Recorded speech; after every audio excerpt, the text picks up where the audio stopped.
Kula-kula, apakah buku yang berisi gambar sudah ada di hadapan kula? Jika kula udah menyiapkannya, marilah kita mendongaikan bujo-bujo. Ingat, jika kula mendongaikan musik, balikkanlah buku gambar si kula ke halaman berikutnya. Nah, selamat mendongaikan sambil melihat gambar.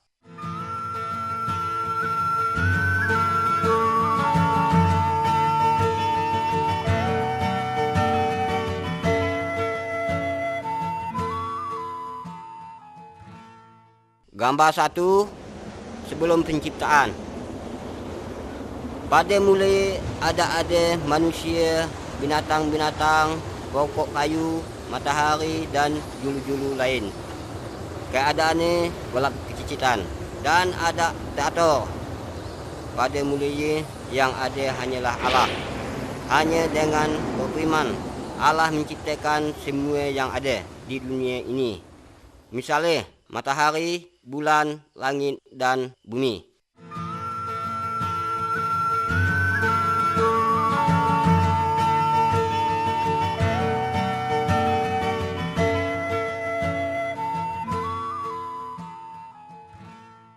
Gambar kedua, Allah berfirman. Bukunya digambarkan di sini disebut Alkitab. Beritanya Kai sampaikan ini semua diambil dari Alkitab. Melalui Alkitab, Allah beromong kepada kita. Alkitab menceritakan tentang Allah dan perintah-perintah Allah. Allah mau mengasihi manusia. Alkitab menunjukkan bagaimana cara supaya manusia dapat selamat atau lepas dari hukuman dosa.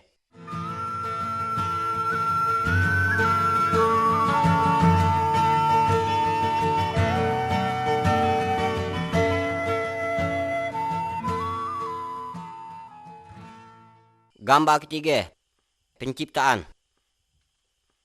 Allah menciptakan segala macam pokok kayu, burung, ikan, dan binatang.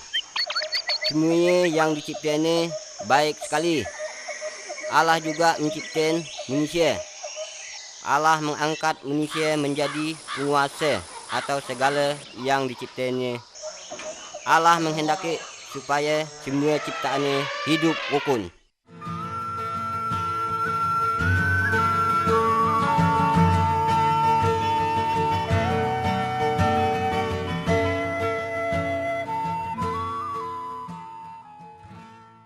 Gambar keempat, Adam dan Hawa.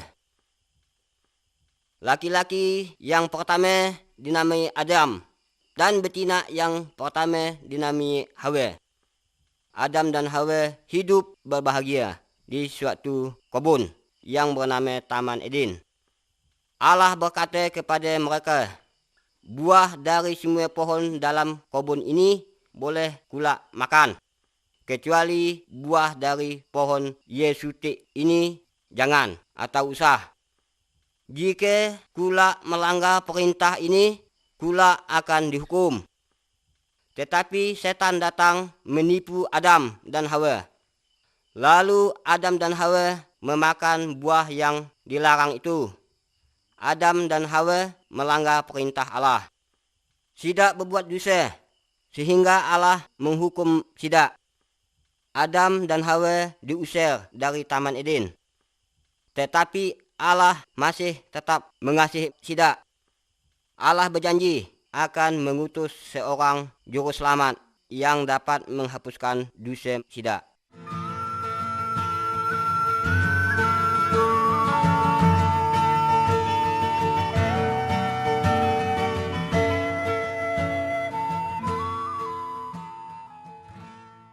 Gambar kelima, Kain dan Habil. Adam dan Hawa telah jatuh ke dalam dosa. Semua manusia keturunan Adam dan Hawa telah jatuh ke dalam dosa. Orang yang memegang kayu pemukul ini bernama Kain. Kain adalah anak Adam. Kain benci kepada Habil, adiknya. Kain memukul Habil sampai mati. Kain berbuat dosa. Kula dan aku juga pernah berbuat dosa. Cuma kita tidak mau mengakui. Kita sering berdusta, berjudi, berzina, menyembah berhala, dan perbuatan-perbuatan jahat lainnya. Tuhan tidak senang terhadap dosa.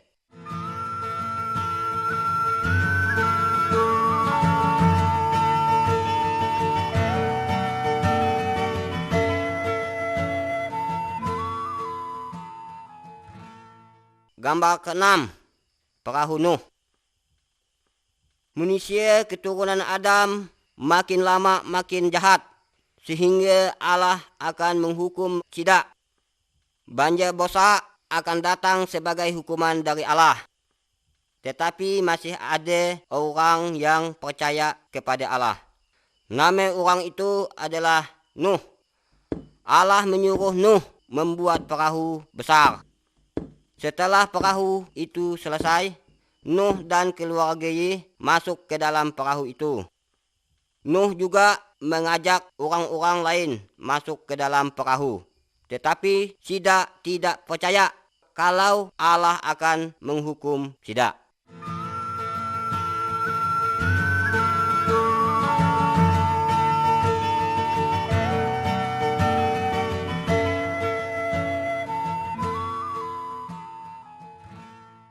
Gambar ke-7, banjir.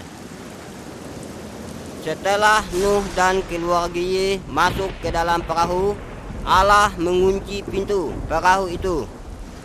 Hujan deras turun sehingga terjadi banjir besar. Semuanya tenggelam oleh air. Orang banyak ingin ikut Nuh naik ke dalam perahu, tetapi tidak bisa sebab Allah telah mengunci lawang perahu itu.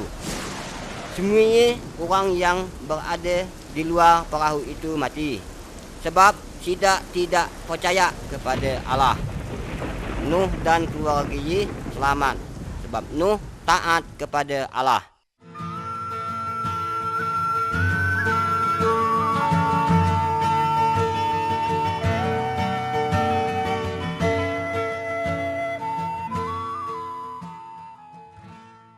Gambar ke-8, Abraham, Sarah, dan Ishak. Abraham adalah salah seorang keturunan Nuh.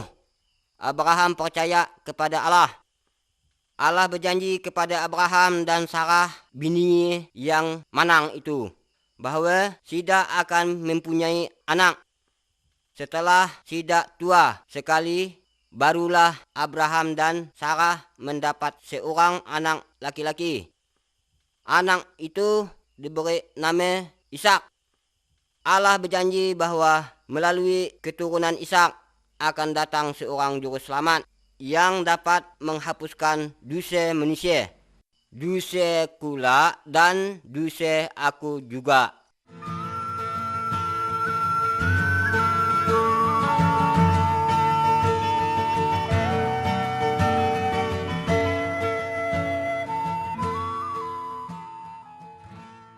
Gambar ke-9, Musa dan perintah Allah. Musa adalah seorang keturunan Abraham dan Ishak. Musa percaya kepada Allah. Allah menyuruh Musa naik ke atas bukit. Di situ Allah memberikan perintah-perintah kepada Musa. Pada gambar ini kita melihat Musa turun dari bukit membawa perintah Allah. Allah menyuruh Musa menyampaikan perintah-perintahnya kepada orang banyak. Allah mau supaya semua orang mentaati perintah itu.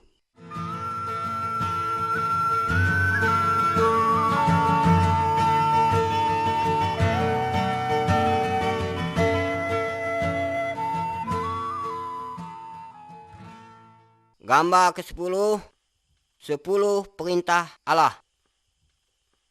Beberapa dari perintah Allah yang disampaikan melalui Musa digambarkan di sini.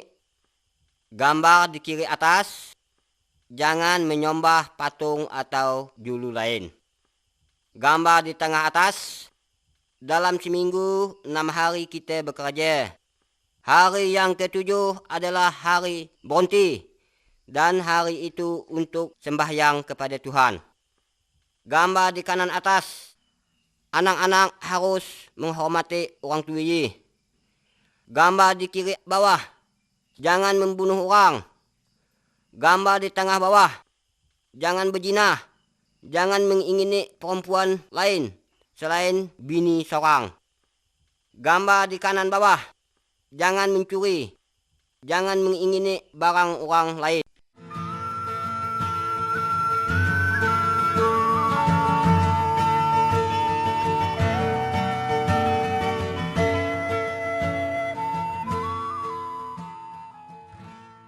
Gambar ke-11, korban penghapusan dosa. Pada zaman Abraham dan Musa, jika seorang berbuat dosa, Allah menyuruh ia menyembelih domba. Orang itu mengorbankan domba sebab ia menyesali dosa. Sekarang kita usah perlu lagi menyembelih domba atau julu yang lain sebagai tanda penghapusan dosa. Allah sudah menjelma menjadi manusia, yaitu Yesus, dan ia telah mati untuk menggantikan hukuman dosa kita. Ia dicambuk, dipakukan, bahkan sampai dibunuh. Tetapi pada hari yang ketiga, ia bangkit lagi.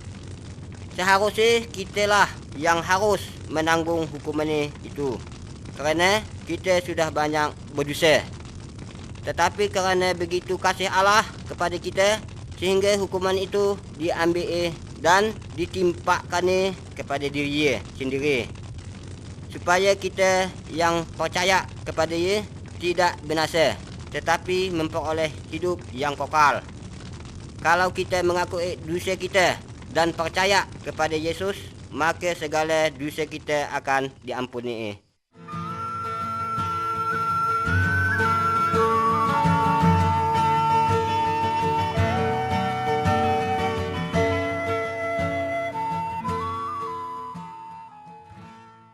Gambar 12, malaikat dan Maria.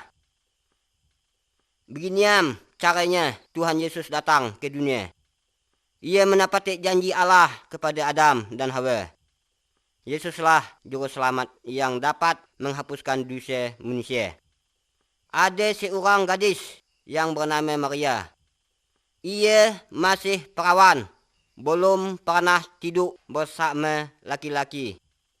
Ia sudah bertunangan dengan seorang laki-laki yang bernama Yusuf. Pada suatu hari, malaikat Allah datang kepada Maria. Malaikat itu berkata, Allah Roh Kudus akan membuat engkau mengandung seorang anak laki-laki. Anak itu harus dinamai Yesus. Yesuslah yang dapat menyelamatkan manusia dari dosa. Malaikat itu juga memberitahukan hal itu kepada Yusuf, tunangan Maria, dalam mimpi. Yusuf tidak bersetubuh dengan Maria sampai Yesus lahir.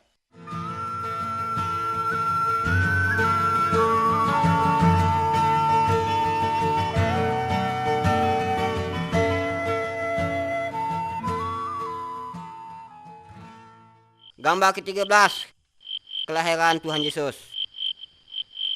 Kira-kira 9 bulan kemudian, pada suatu malam Maria melahirkan seorang bayi laki-laki. Pada malam itu juga malaikat Allah datang kepada kelompok gembala yang sedang menjaga kambing domba sidak. Malaikat itu berkata, pada malam ini juru selamat yang dijanjikan Allah sudah lahir. Namanya Yesus. Yesuslah yang dapat menghapuskan segala dosamu. Lalu gembala-gembala itu pergi mencari Yesus untuk menyembah Dia.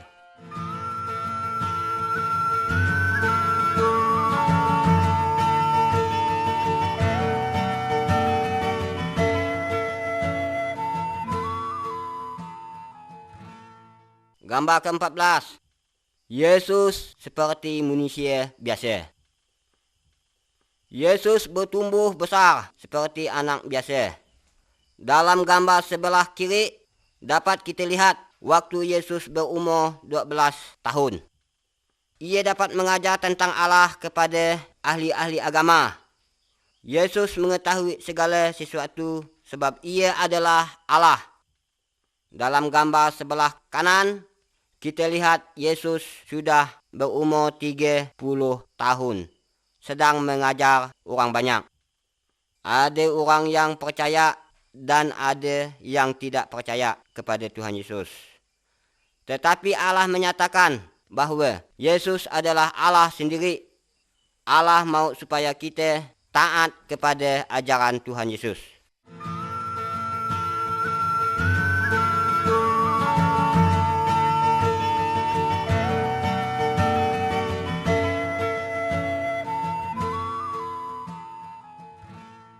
Gambar ke-15, perbuatan Yesus yang ajaib. Allah yang kita percayai itu namanya Yesus. Dia sungguh hebat. Yesus sangat berkuasa.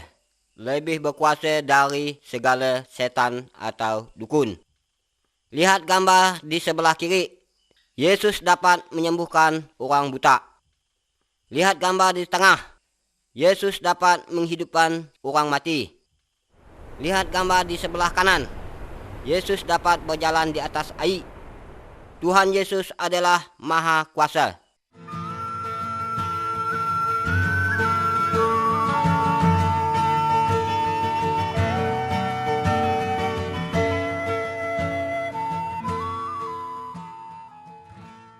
Gambar ke-16, Yesus disiksa.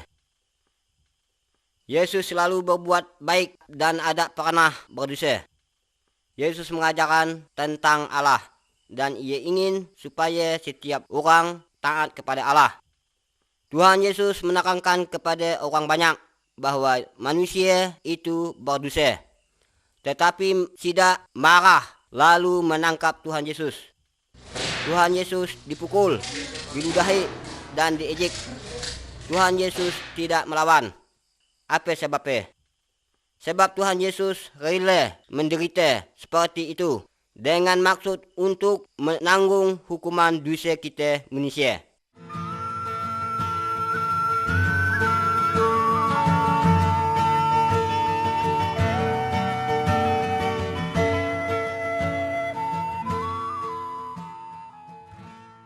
Gambar 17, Yesus disalibkan. Tuhan Yesus ada hanya disiksa. Tuhan Yesus dipakukan pada kayu salib, yaitu disalibkan. Tetapi Allah menyatakan bahawa kematian Tuhan Yesus itu adalah korban karena dosa kita. Tuhan Yesus menanggung hukuman dosa kula dan dosa aku sampai dia mati. Kalau kita mengakui dosa kita dan percaya kepada Tuhan Yesus, kita diselamatkan. Apakah kula mau percaya dan berterima kasih kepada Tuhan Yesus yang telah menanggung hukuman dosa kula?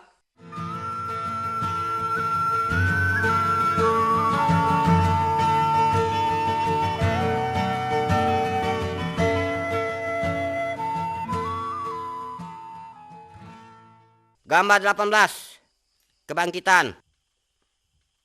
Setelah Tuhan Yesus mati disalibkan, kawan-kawan Tuhan Yesus menguburkan tubuh Tuhan Yesus di dalam sebuah kubur pada bukit batu.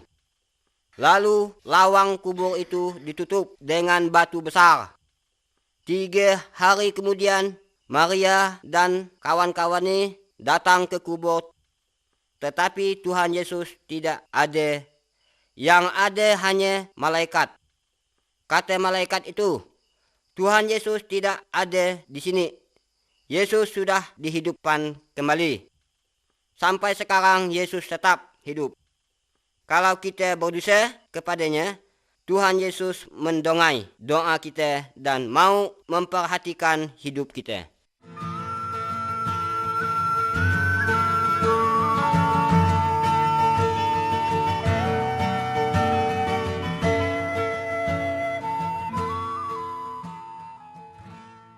Gambar 19, Thomas. Setelah Tuhan Yesus bangkit dari kematian, banyak orang melihat ia dan mengomong dengan ia. Salah seorang murid yang bernama Thomas tidak ada waktu Tuhan Yesus hadir, sehingga ia tidak percaya bahwa Yesus sudah hidup kembali. Lalu Thomas berkata, "Sebelum aku melihat luka bekas paku pada tangannya, aku tidak percaya bahwa ia sudah bangkit." Kemudian Tuhan Yesus datang kepada Thomas dan memperlihatkan bekas luka. Thomas percaya bahwa Yesus sudah bangkit kembali karena ia sudah melihat. Tetapi Tuhan Yesus menghendaki supaya kita percaya kepada Dia walaupun kita belum melihat Dia dengan mata kita sendiri.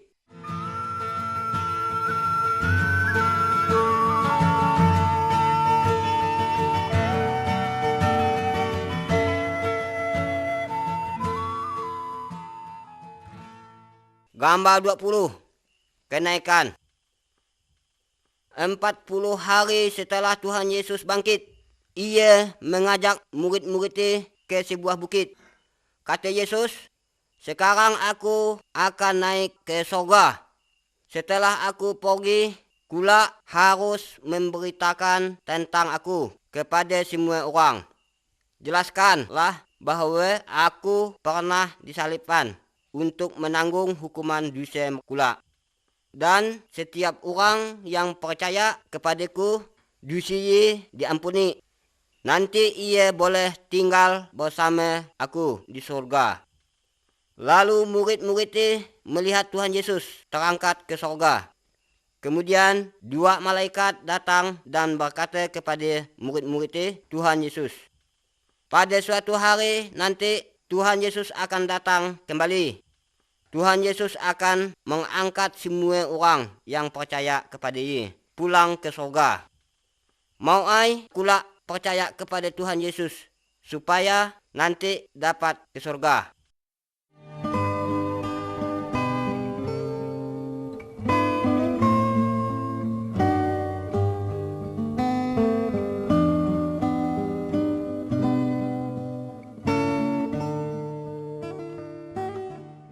Gambar 21. Salib. Salib mengingatkan kita akan kasih Tuhan Yesus. Tuhan Yesus tidak berdosa. Walaupun demikian, ia rela disiksa dan mati disalib untuk menanggung hukuman dosa kita, dosa kula dan dosa aku. Setelah mati, Tuhan Yesus bangkit kembali dan tinggal di sorga. Sekarang ia selalu bersedia menolong orang yang percaya kepadanya. Jika kita mengakui dosa kita dan percaya kepada Tuhan Yesus, maka dosa kita dihapuskan. Nanti kita dapat tinggal bersama Allah di sorga.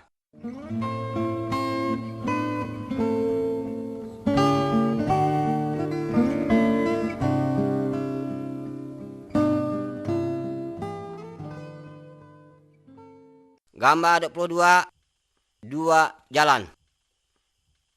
Tuhan Yesus mengatakan bahwa ada 2 jalan. Jalan yang lebar, jalan yang kecil. Setiap orang sejak lahir sudah ada di jalan yang lebar. Jalan yang lebar ini menuju hukuman dalam api yang tidak dapat dipadamkan. Apabila seseorang percaya kepada Tuhan Yesus dan taat kepada perintahnya, ia berpindah dari jalan yang lebar ke jalan yang kecil. Jalan yang kecil menuju hidup dengan Allah di surga. Mau ai kula percaya kepada Tuhan Yesus dan berjalan di jalan yang kecil? Jika kula mau, katakanlah kepada Tuhan Yesus begini, "Tuhan Yesus, aku mengakui bahwa aku berdosa. Aku percaya bahwa Tuhan Yesus mati disalib untuk menanggung hukuman dosa-dosa aku. Tuhan ampunilah aku dan ubahlah hidup aku. Aku ingin tinggal bersama-sama dengan Allah. Terima kasih Yesus. Amin." Jika kula sungguh-sungguh berkata demikian kepada Tuhan Yesus, dia menjadikan kula anak Allah dan Allah menjadikan bapa kula.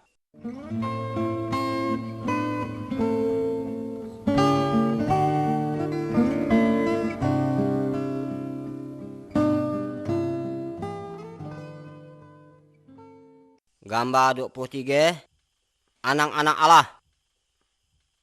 Jika kita percaya bahwa Tuhan Yesus mati untuk menanggung hukuman dosa kita, maka kita diampuni. Tuhan Yesus mengubah hidup kita menjadi lebih baik. Orang yang telah mengalami hal inilah yang sebenarnya disebut orang yang sudah percaya. Ia dapat memanggil Allah itu Bapa, dan ia disebut anak Allah. Allah mengasihi semua orang dari segala macam suku dan segala macam bangsa. Dalam gambar ini dapat kita lihat Tuhan Yesus sedang menyambut semua orang yang percaya kepadanya. Allah ingin agar kula dan aku juga percaya kepada Tuhan Yesus dan menjadi anak-anak Allah.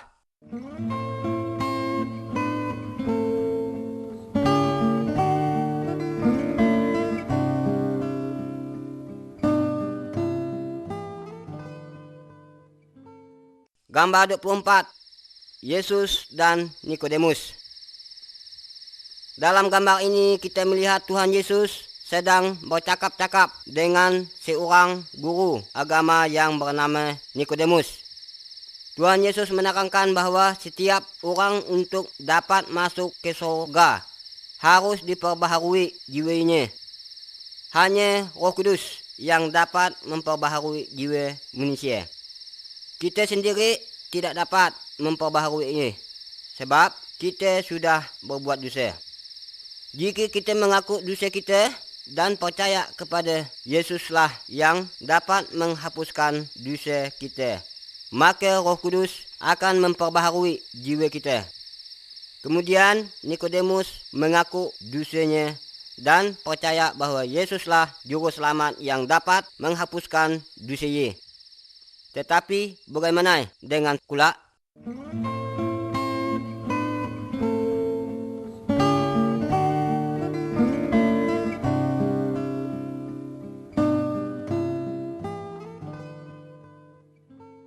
Gambar 25, kedatangan Roh Kudus.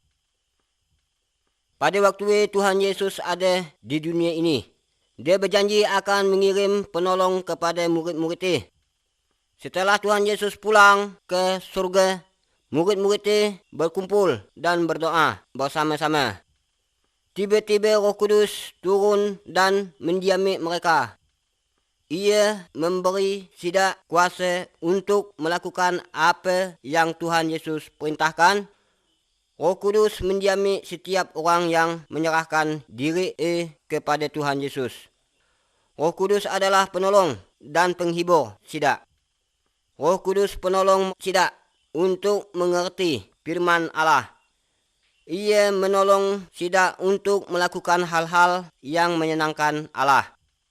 Orang yang sudah percaya tidak perlu pertolongan roh yang lain. Roh Kudus rindu menolong orang yang sudah percaya, tetapi hanya untuk melakukan hal-hal yang menyenangkan Allah.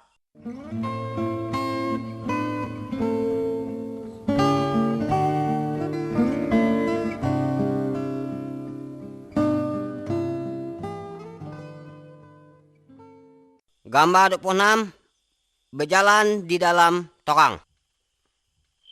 Orang yang tidak percaya kepada Tuhan Yesus sama dengan orang yang berjalan di dalam gelap, sebab tidak ada lampu. Sidak seringkali tersesat dan jatuh. Tidak perlu seseorang yang dapat menunjukkan jalan yang bujur dan jalan yang salah. Orang yang sudah percaya kepada Tuhan Yesus sama dengan orang yang berjalan di dalam terang. Roh Kudus adalah penunjuk jalan itu. Ia selalu bersedia menolong kita.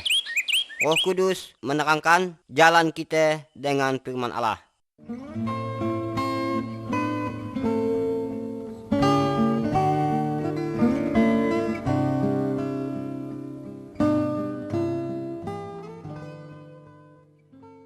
Gambar 27. Taatlah kepada firman Allah. Orang yang sudah percaya adalah milik Tuhan Yesus. Oleh karena itu, hidupnya harus menyenangkan hati Tuhan. Ia harus taat kepada perintah Tuhan Yesus dan setia dalam sembahyang. Alkitab mengatakan bahwa orang yang sudah percaya tidak boleh berzina, berkelahi, mencuri, menyembah berhala atau roh orang mati. Ia harus bergaul dengan baik kepada semua orang.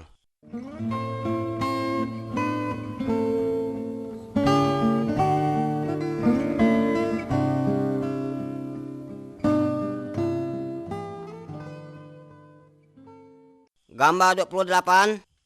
Keluarga orang yang sudah percaya. Keluarga orang yang sudah percaya harus hidup menurut firman Allah. Suami yang sudah percaya mengasihi bininya, dan juga bininya yang sudah percaya mengasihi lakinya. Laki bini harus saling menolong. Sidak harus mengasuh anak-anak sidak dengan baik dan mengajarkan tentang Tuhan Yesus kepada anak-anaknya. Keluarga yang baik harus berdoa bersama setiap hari.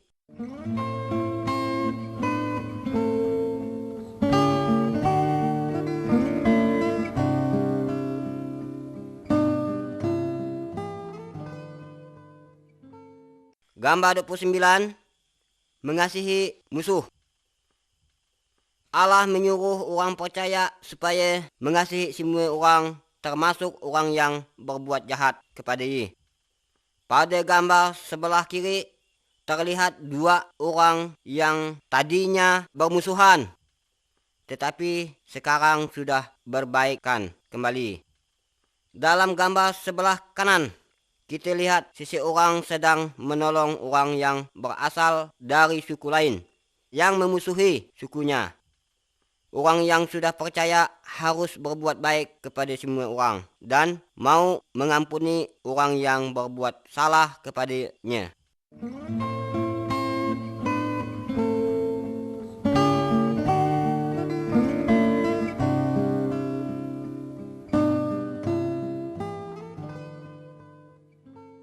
Gambar 30. Yesuslah Tuhan yang berkuasa. Dalam gambar ini dapat kita lihat dua orang yang sedang membakar patung, jimat, dan julu-julu keramat. Orang yang sudah menerima Tuhan Yesus tidak boleh menyembah ataupun minta tolong kepada dukun, patung, jimat, julu keramat, ataupun roh orang mati. Tuhan Yesus jauh lebih berkuasa daripada segala sesuatu yang lain. Jadi, kalau pula sakit atau kegolakan, jangan minta tolong kepada dukun, patung, jimat, atau roh orang mati. Mintalah tolong kepada Tuhan Yesus. Berdoalah kepadanya. Katakanlah apa yang pula perlukan. Tuhan Yesus sangat mengasihi pula. Tuhan Yesus mendengar doa kula dan selalu bersedia untuk menolong kula.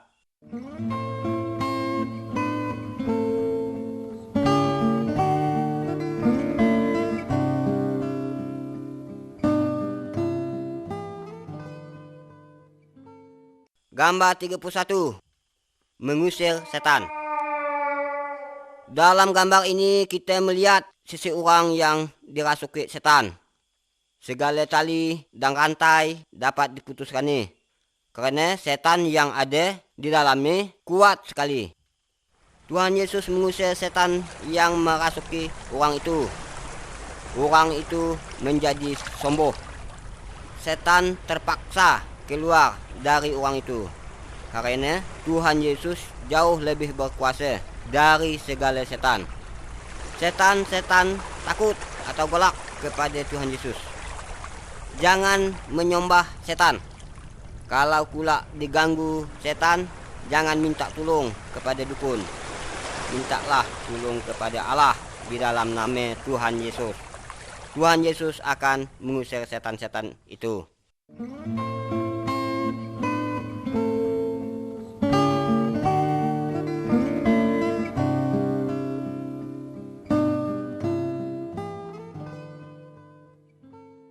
Gambar 32. Mengikuti Tuhan Yesus. Iblis atau setan adalah musuh Tuhan Yesus dan musuh orang-orang yang sudah percaya. Iblis atau setan mau supaya orang yang sudah percaya selalu memikirkan mengenai banyak uang, pakaian, dan barang-barang lain. Iblis ingin supaya orang yang sudah percaya melupakan Allah. Tetapi orang yang sudah percaya seharusnya taat dan setia kepada Allah. Orang yang sudah percaya tidak mau sampai berhutang. Ia selalu ingat janji Tuhan, yaitu semua yang dibutuhkannya akan disediakan oleh Tuhan Yesus.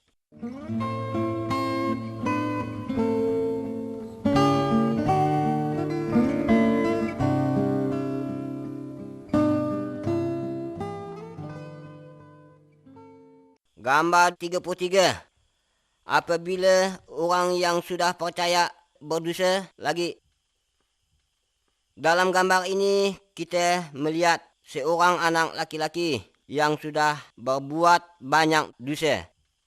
Ia menghamburkan uang yang diperolehi dari bapaknya. Ia berzina, berjudi, dan berpoya-poya sekehendak hati. Setelah uangnya habis dan kawan-kawannya meninggalkan dia, ia menyesal. Ia kembali kepada bapaknya dan minta ampuni. Karena bapaknya mengasihi dia, ia diampuni dan diterima kembali. Kalau kita berbuat dosa lagi, kita juga harus menyesali, bertobat dan mengakui dosa kita kepada Tuhan Yesus. Tuhan Yesus mengasihi kita. Tuhan Yesus pasti mengampuni dosa kita. Firman Tuhan berjanji, jika kita mengakui dosa kita, maka Ia adalah setia dan adil, sehingga Ia akan mengampuni segala dosa kita dan menyucikan kita dari segala kejahatan.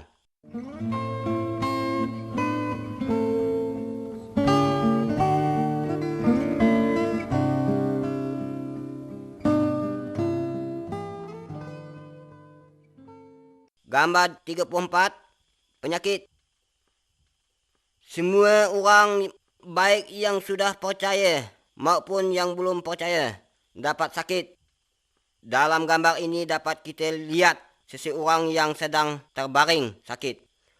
Orang dapat sakit kerana ia memakan makanan yang ada baik, kerana minuman air yang kotor, dan kerana tidak memelihara tubuhnya.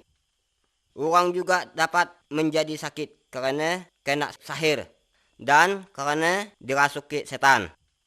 Jika seseorang yang sudah percaya sakit, apa yang harus dilakukannya? Berdoalah kepada Tuhan Yesus. Tuhan Yesus tentu mendengar doa kula. Tuhan Yesus berkuasa untuk menyembuhkan segala macam penyakit. Jika ada dokter atau rumah sakit, boleh juga berobat ke sana.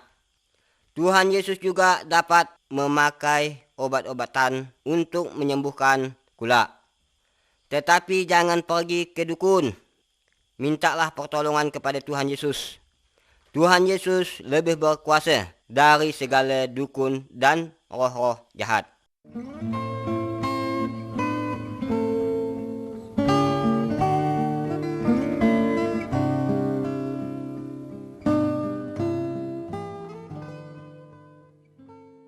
Gambar 35.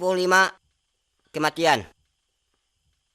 Jika seseorang yang sudah percaya kepada Tuhan Yesus meninggal, tubuhnya dikuburkan, tetapi jiwa akan ke surga. sebab dosa sudah dihapuskan oleh Tuhan Yesus. Jika seseorang yang belum percaya kepada Tuhan Yesus meninggal, badannya dikuburkan, tetapi jiwanya akan dihukum di dalam api sebab masih berdosa. Bagaimana jika sekarang kula mati? Apakah jiwa kula sudah dibersihkan dari segala dosa supaya dapat ke surga?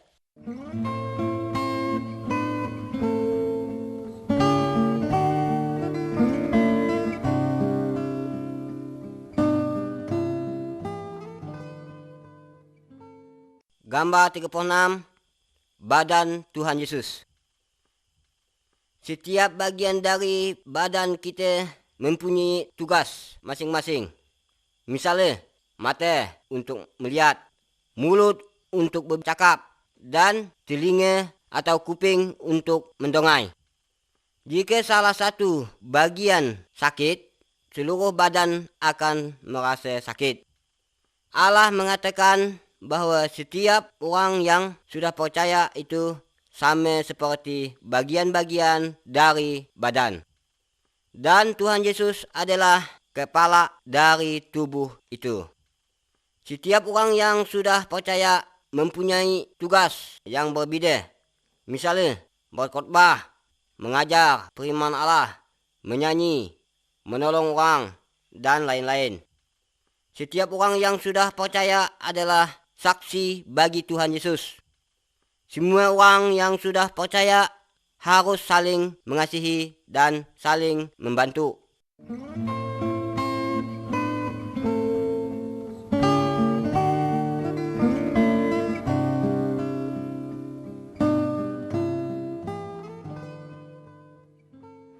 Gambar 37, berkumpul bersama. Allah memerintahkan agar setiap minggu kita menyediakan satu hari untuk Tuhan. Semua orang yang sudah percaya berkumpul untuk sembahyang, berdoa dan menyanyi memuji Allah bersama-sama. Salah seorang yang sungguh-sungguh percaya bisa mengajar dari firman Allah. Orang yang sudah percaya harus memperingati hari kematian dan kebangkitan Tuhan Yesus sampai ia datang kembali.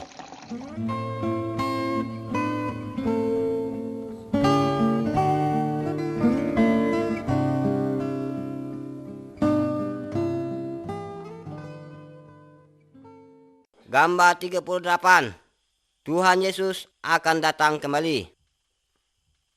Tuhan Yesus sekarang ini ada di surga, tetapi sesuatu hari ia akan datang kembali ke dunia ini.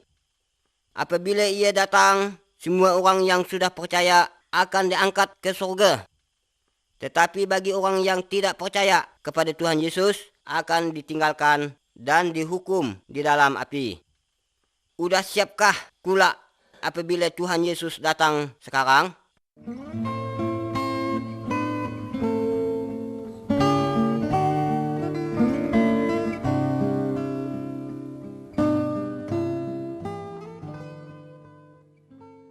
Gambar 39, berbuah.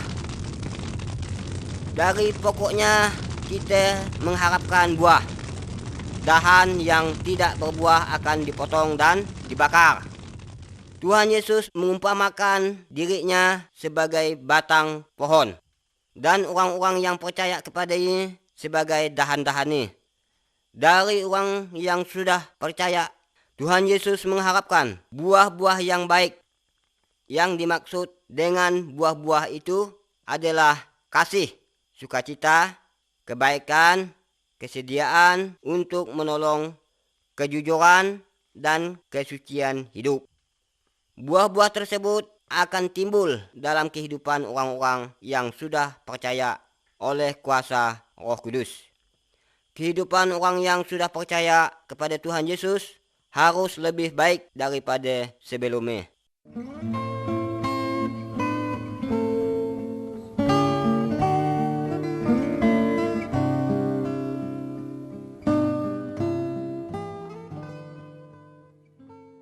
Gambar 40, memberitahukan kepada orang lain.